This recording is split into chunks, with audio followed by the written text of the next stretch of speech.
दिनैनि जोंनि बे गवालपारा जिल्ला खौसेथि बर' सुबुं आफाद जानानै दिनै मनुपारा हादुंग्रा जिरायसालियाव जोङो गवालपारा जिल्लानि गुबुन गुबुन दखरानिफ्राय रायजो राजाखौ लानानै दिनै जों मेल जुथुमनाय जादों आरो बे मेल जुथुमनायनि गुबै ओंथि बा जाहोनानो जादों जोंनि गवालपारा जिल्लानि थागिबि बर' माहारिजों लोगोसे गुबुन गुबुन ट्राइबेल माहारि जेरै राभा बर' गार' हाजं बेबायदि जोंनि ट्राइबेल माहारिनि गेजेराव हा हुनि मोनसे समस्या जादों आरो बे हा हुनि समस्यायानो जादों ओरैबायदि बे फरेस्ट दुइलारि एक्ट 2006 नि जानाखि गभर्नमेन्टआ मोनसे सांबिधानिक जोंनो अधिकार होदों बे अधिकारखौ थासान्दियावबो नै बावैसोनि सिगाङाव गुवाहाटी हाइकर्टनि प्रणब ज्योति शर्मा होननाय बिथांनि PIL नि दारायै जोंनि गवालपारा जिल्लानि जानाखि हा जुमनि अधिकार बे हा जुमनि अधिकारखौ बन्चित खालामनो थाखाय गैयै खालामनो थाखाय सरकारा षड़यन्त्र खालामदों आरो बे षड़यन्त्रआनो जादों जे जोंनि बर' माहारियानो जा राभा माहारियानो जा बा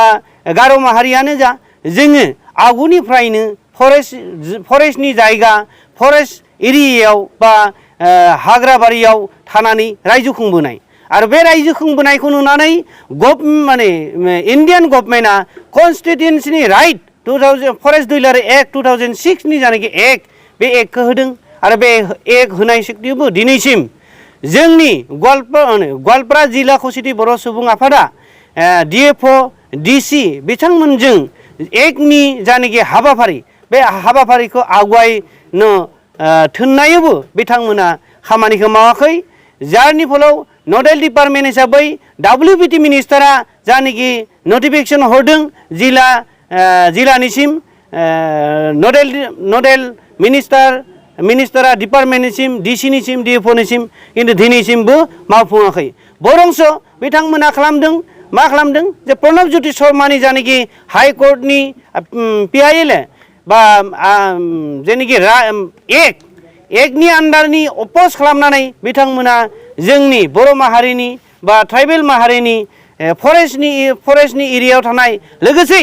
रेभिनिउ एरियायाव थानाय माखासे हा सानि जानाखि एरिया बे एरिया माखासे बिथांमोना PRF होदों जों मोनथिया जे बिथांमोना PRF खौ मा उद्देश्य बनायदों बिथांमोना जे बर' बनायदों बिथांमोना जे बर' माहारिया रायजो खुंनाय जायगाफोरखौ PRF पर्पस रिजार्भ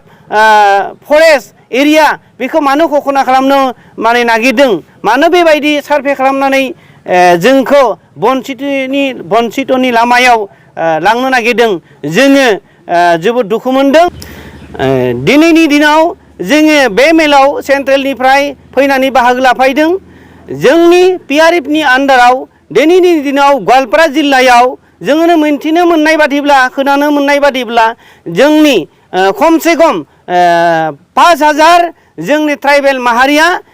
PRF नि आन्डाराव जुदि बायचान्स बे